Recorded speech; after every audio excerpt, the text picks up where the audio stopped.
आपण स्मरणपत्र देखील लिहिलंय। मी जवळपास आपल्या सर्वांनाच माहिती आहे की जवळपास 14 वर्ष होऊन गेली ही लढाई लढत असताना जवळपास सर्व प्रक्रिया पूर्ण झालेली आहे। 88 सुद्धा निर्णय तोष्णीवाल साहेबांना दिलेला आहे।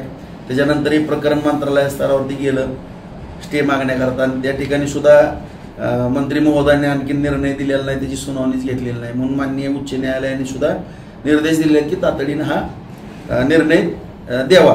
त्यावरती मी परत एक पत्र दिलेलं आहे, स्मरणपत्र, की ह्याचा लवकरात लवकर तुम्ही सुनावणी घेऊन निर्णय द्यावा।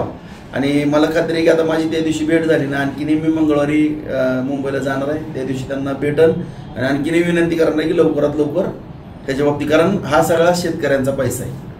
जवळपास 1000 कोटीहून अगोदर अधिकची रक्कम निघालेली आहे।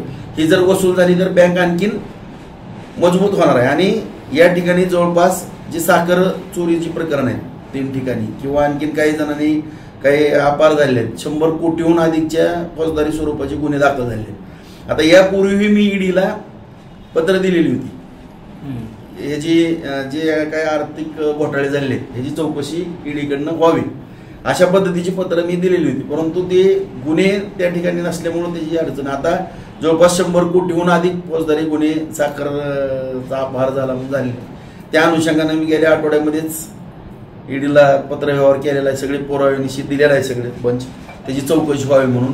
त्याच्यामध्ये सुद्धा आणखीन मी सोमवारीच पत्र परत पाठवणार आहे, परत म्हणजे मंगळवारी तिथं पत्र माझं दुसरं स्मरणपत्र होईल, तिसरं होईल आणि त्याच्यानंतर मी मान्य उच्च न्यायालयामध्ये रिट पिटिशन आव्हान देणार त्या ठिकाणी आणि मान्य उच्च न्यायालयाला विनंती करणार की तुम्ही ईडीनं ह्या बँकेची सगळी चौकशी करावी घोटाळ्याची, अशा पद्धतीचे निर्देश द्यावे अशी विनंती मी मान्य उच्च न्यायालयामध्ये याचिका दाखल करून करणार। ओके।